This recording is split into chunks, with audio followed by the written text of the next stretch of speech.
Hey, hey, hey. Hi, Jieun. Hi, Annabelle. How are you? Welcome to the ANNABELIZATION podcast. Thank you so much for having me.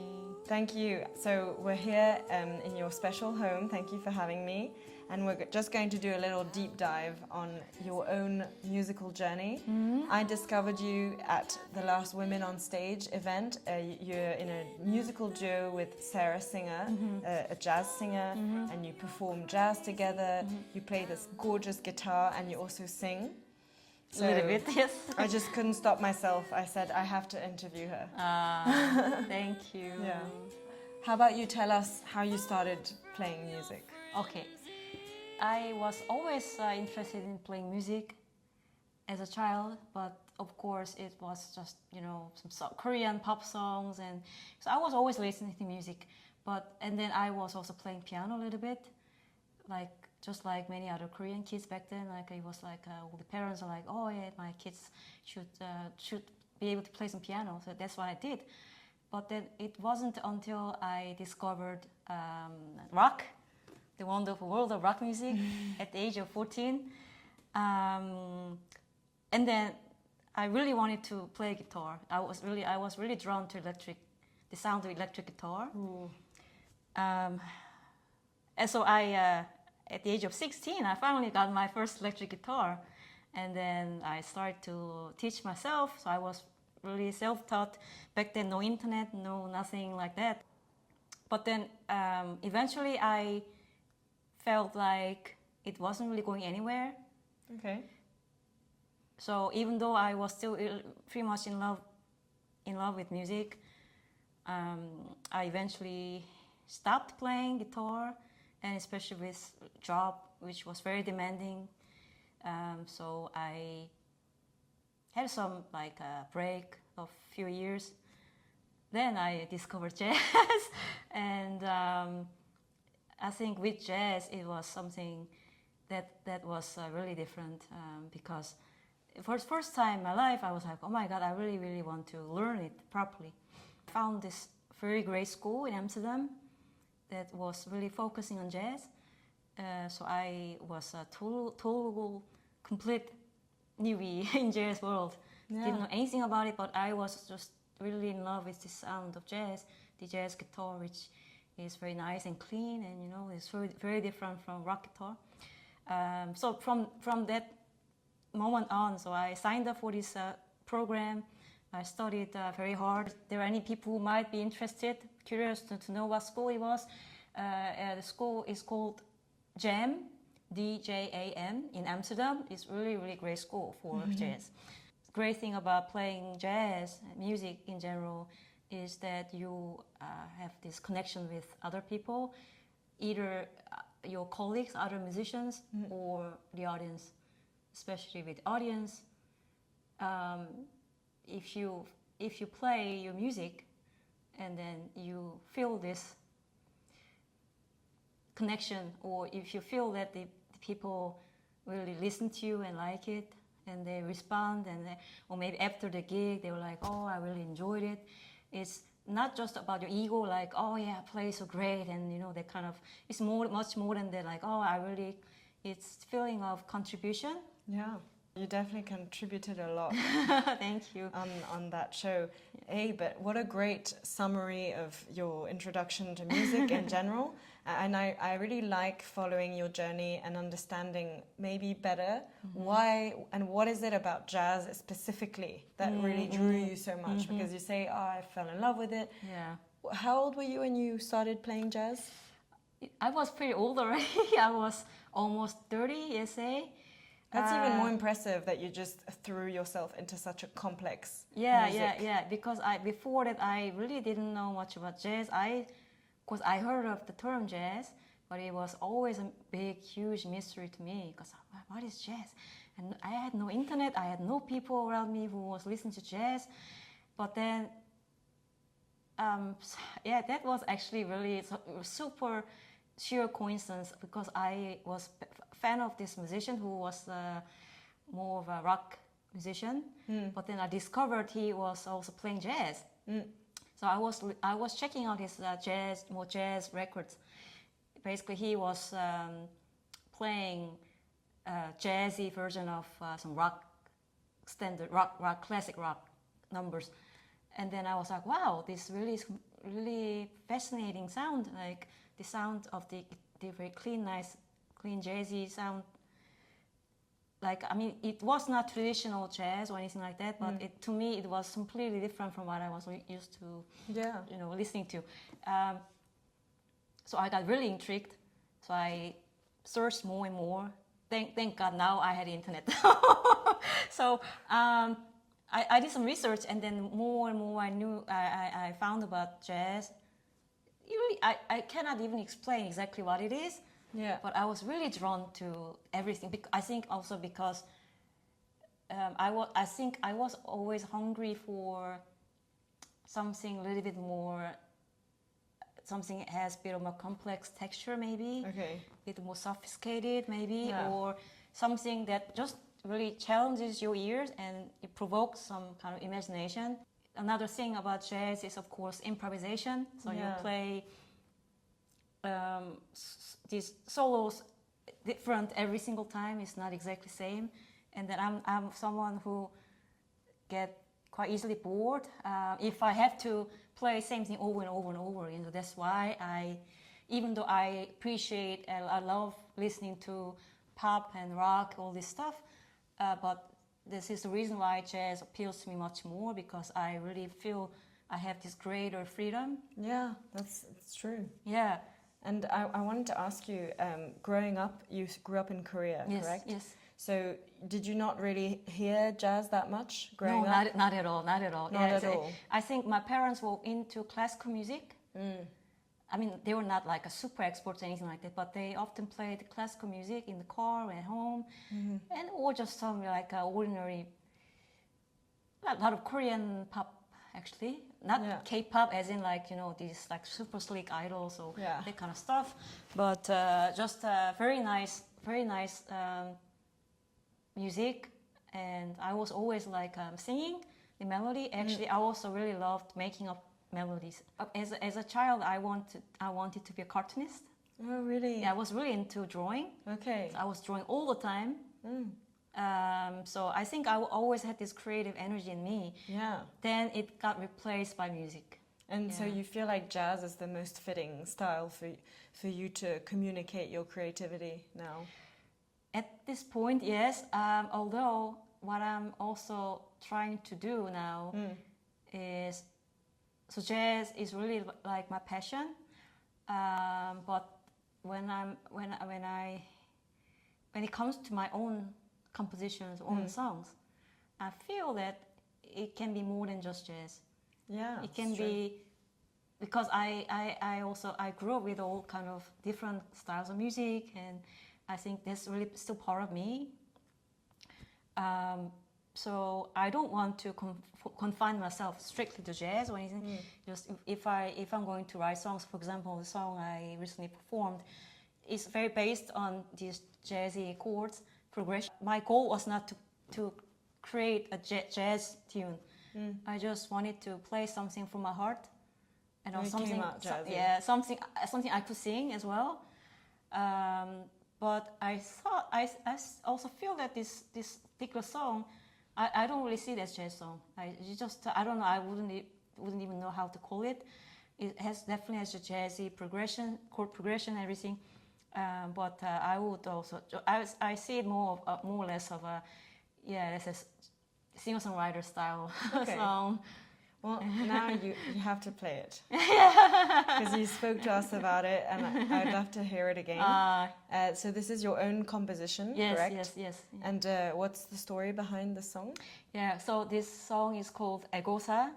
Egosa is the name of my very special friend who was a jazz drummer, whom I had friendship with back in Amsterdam when I was in Amsterdam. So I met him through some other musicians, and and then we hung out a lot together because we played music, and then also we talked a lot to each other. So his real original name was Clarence Beckton. Okay. He was American, but then later he changed his name to, or at least he got a new name for himself, which was Egosa. I believe is to do with African. It's African name. Okay. Because he was African American, and then I think he felt like he was more of African than American. Okay. Yeah, he has really long, fascinating life. He was 88 when he passed away, and then so he was always very special and dear to my heart. So I always wanted to dedicate a song, and then actually, so my gig with Sarah on the women on stage. That was the first time I performed it live for an audience. So today is the first time you perform it for an online audience. Yes, yes. So I mean, I would gladly play it for you. And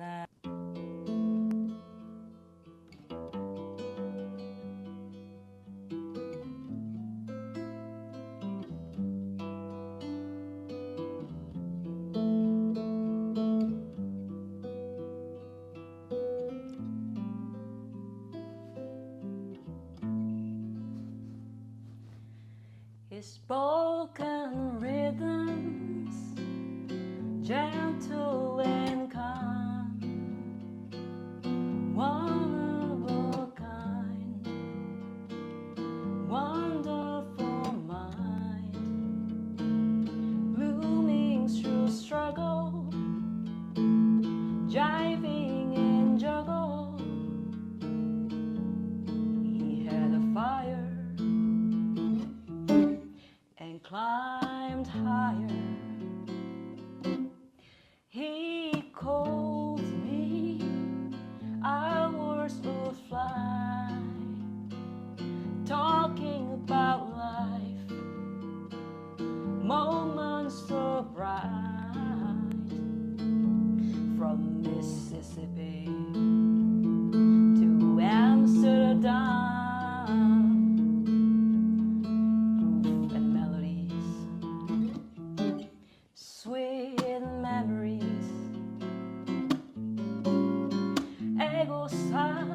That's how he called himself, to live with the truth, away from the blues. He was not afraid. Egosa, he played with grace. Now I sing for him with pride in his stride.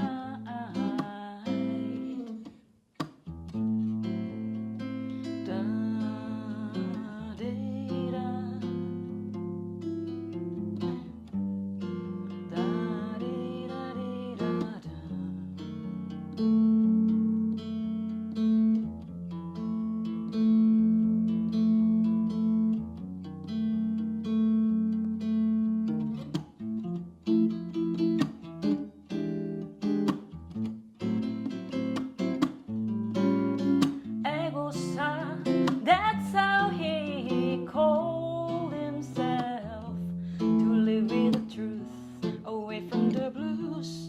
He was not afraid. Egosa, he played with grace. Now I sing for him with pride in his stride. Egosa, that's how he called himself, to live with the truth, away from the blues. He was not afraid. Egosa, he played with grace. Now I sing for him with pride.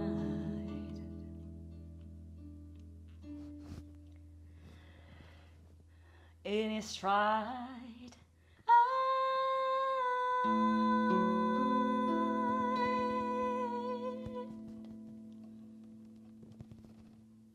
yes. I'm sure he would be so happy if he knew you wrote him a song. I hope so. I really wanted to understand a bit how jazz and you playing music and writing music, what kind of role that has in your life. Like, what kind of tool is it for you? That's something I wanted to understand. But you kept mentioning that it helps you connect with others, Yes. with your audience. So I already Yes. got that. But am I missing something else that music is for you? It's something that makes your life extra beautiful. Yeah. You know, it saddens me a little bit every time I hear, yeah, music is not something essential, like food is essential, air is essential. Of course, that's true. You can totally live without music or art. But barely surviving, I wonder what's the point. You know, sometimes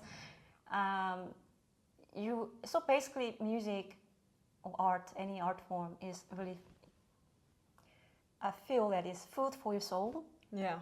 Really enriches your life, your spirit, your soul. It provides this great outlet, you know, for your self-expression. And, you know, just every time I play music with people or just myself like this, I feel, yes, great liberation and, you know, like... It can also work like that, right? Like, so it doesn't have to be jazz. I mean, I just happen to be a huge fan of jazz, but any kind of music can do that for you and for people. I feel that musicians, artists are often somehow underappreciated in a way, maybe because it's there's an abundance of this you know, music. If you go to Spotify or YouTube, there's so much music available now at fingertip, which wasn't the case when I was growing up. So I kind of, it's like, so I'm very grateful that I can easily access all this music, but at the same time, it might be a little bit too easy maybe, so people kind of like kind of forget how, you know, how much effort, blood and tear and everything is put into this art form. Yeah. And people probably think that, yeah, okay, I mean, the musicians, they just, they do it because they love it, and then they're fine with it, even though they don't get paid. They're probably having fun, which is true, because I mean we're obviously not here for money. If we didn't really care that much about art, but really more like, oh, I want to impress girls, you know, a man, or with my guitar, or whatever. It's something. If the motivation is really from outside, it just wouldn't last, right? And so we artists, musicians, really have this deep love, appreciation for this art form, and it really gives us the reason to live. Hey, I was wondering if I could play a song with you.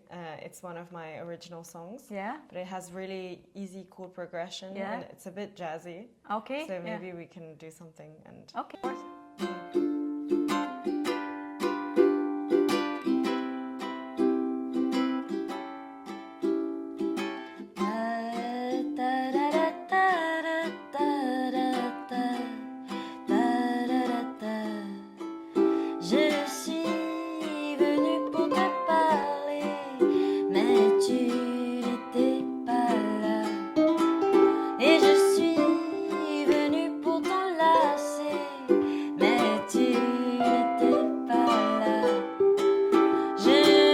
Mes distances pour me protéger, comme un colibri qui prend peur que son cœur va s'arrêter, comme un colibri qui ne veut plus butiner.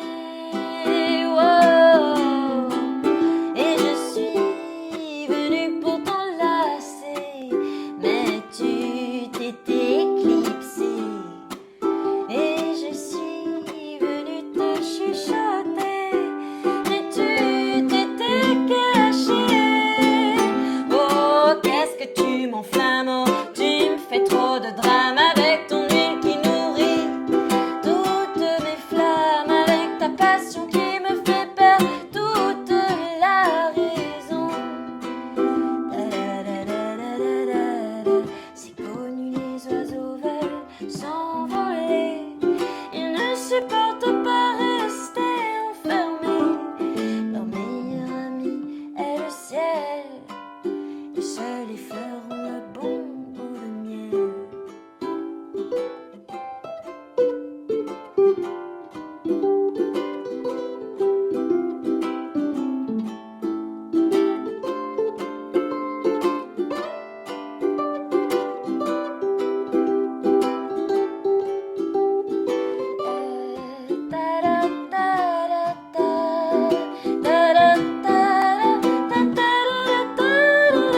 hablarte, pero no estabas. Y quise venir a besarte, pero no estabas.